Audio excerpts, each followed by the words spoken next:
Hey y'all, it's Natalie for a cherry on top today, and it is Technique Tuesday. This month we are focused on heat embossing on our layouts or projects, and I love heat embossing. I use it a lot, and today I'm going to use it on my background here.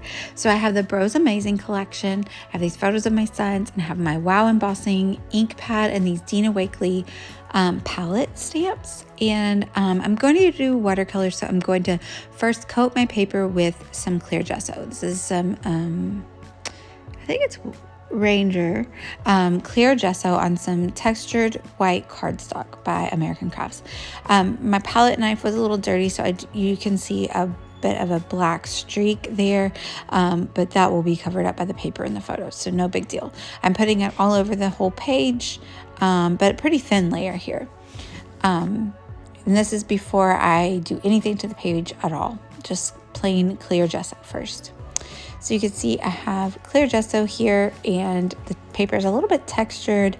I wasn't super careful about how I applied it. I like all the texture on the background, but I'm just showing you that my photos can cover up that black streak. So I have two clear embossing powders here. One is by Sizzix and one is by Wow Embossing. Pretty much the exact same thing. And now I'm using my embossing powder tool first to basically remove all of the static. And then I'm going to use this larger of the Dina Wakley stamps. It's on a stamping block here. And I'm just going to press my pad on top of it. I did have a little bit of a problem with this stamp getting a clear image. Some of the ink would get on the inside of the squares. So that's why I thought it would be best to apply the ink this way rather than actually dipping my stamp onto the ink pad. And I'm just kind of moving it around the page. I'm rotating it a little bit. It's not always going to be in the same format that it is existing on that block.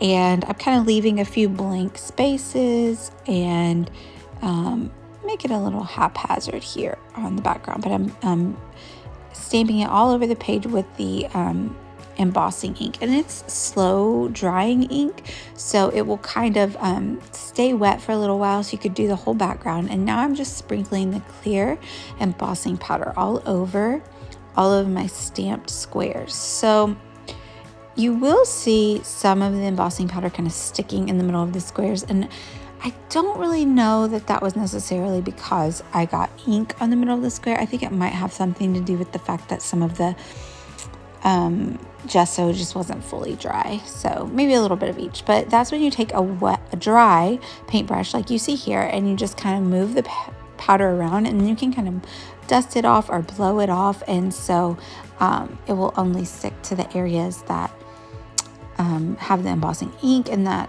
you haven't moved it around with that dry brush. So because it's a little clear, it's a little bit hard to see on camera, but I'm kind of trying to show you, like I'll put it in the light and show you the sheen. But I'm using my Wow embossing gun to set the clear powder. Now you do have to be careful, especially on like a lighter background like this, to not hold your gun in one place for too long. It will scorch your paper, but let it run for a few seconds before you start hitting the page with it.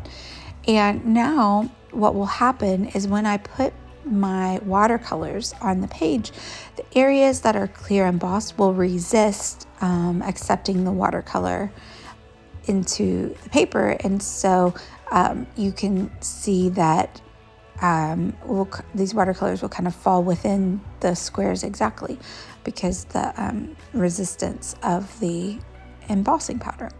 So I'm using fossilized amber. That's kind of the perfect color to be the same as the yellow color in the Bros Amazing collection by Photoplay. And then I'll kind of mix a couple of colors for the rest of them. But I'm going to start here with this fossilized amber.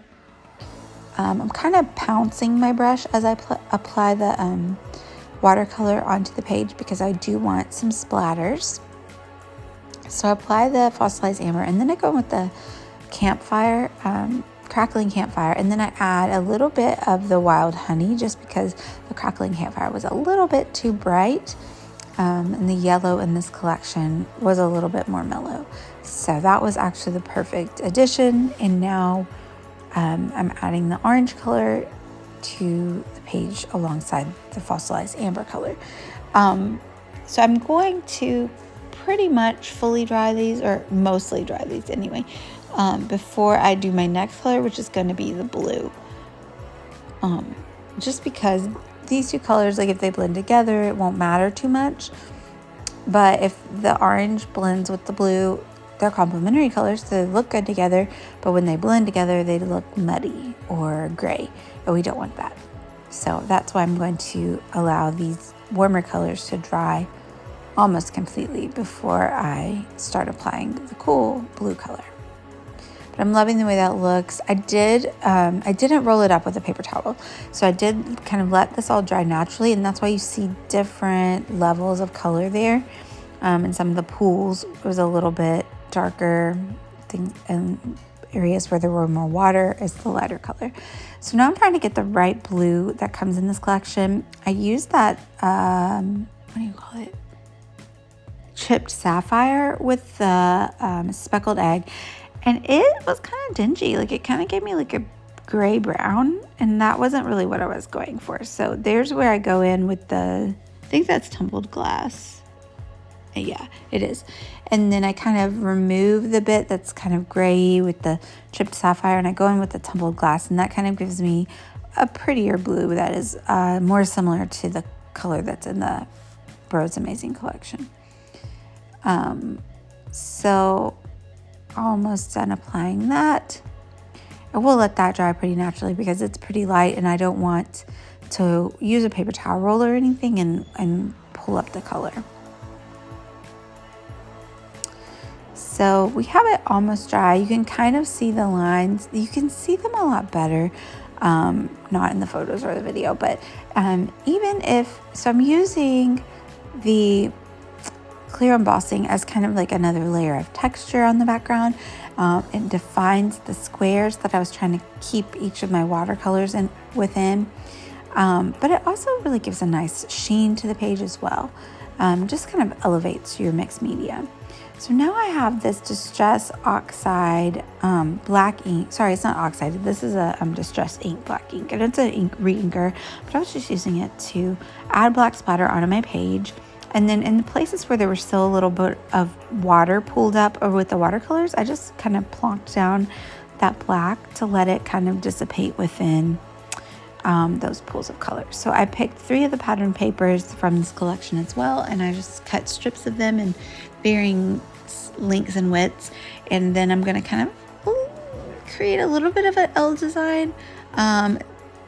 It goes off to the right, so I guess I can call it an L design. I do leave room. There's kind of some area where there's not any watercolor or heat embossing, and so that's perfect for the journaling that I want to add.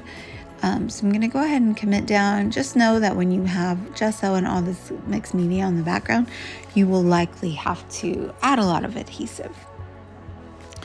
I did back both of my black and white photos with white cardstock. I forgot to rough them up, so I think you might see me pick them up. Yeah, that's what I'm doing here. I pick them up and like kind of run them through my distresser a little bit to make sure they have the same treatment as the pattern papers. But I'm really loving that background. I think it's really fun. It says a lot without using much pattern paper. So now I'm just going to use these stickers and then combine them with some stamping to make my title. The photos were my sons at the nail salon with me. They love to get a pedicure. I cannot convince their dad to go, but they love to get a good pedicure. Sometimes Lachlan gets colors. Heath does not, but he still loves, it feels really nice. And he doesn't have to do his own toes right at home. So I'm going to outline the sticker with my black gel pen. And then I'm going to use these Heidi Swap alphas to make the word petty. So the title is going to be Epic Petty. Then I'm going to do some journaling under there. So maybe don't take your sons with you to go get pedicures because they want to go every time I go to the nail salon. No, I have to be like, no. A lot of times, maybe like once every other month I might take them or something, but they would go every time with me if I let them, but I don't. This one said 100% recommend, and so of course I had to use that because they would 100% recommend going to get a pedicure. You can see I already put my journaling down. I'm just kind of letting it dry a little bit. The ink pen is kind of a little bit leaky, not too much, but it does take a minute to dry. So I'm letting it dry before I go back, and I will draw like little lines underneath the journaling. I like the way that looks. I'm going to use this speech bubble that says bro, because the two bros were getting their toes done. And then I think off screen, I just add a little bit of die cut down to that black strip just to add a little bit of color down there at the bottom. But I had a lot of fun creating this layout. I feel like it's a little bit different to use the Bros Amazing Collection to do a layout about going to get pedicures. So I thought that would be kind of fun. And I had a lot of fun just adding this heat embossing and elevating my mixed media on my background. So let me know if you have any questions. I'd love it if you would like and subscribe. You can find me over here at Natalie Dill on YouTube, and you can check out the links down below to shop for these products at Cherry on Top. Bye, y'all.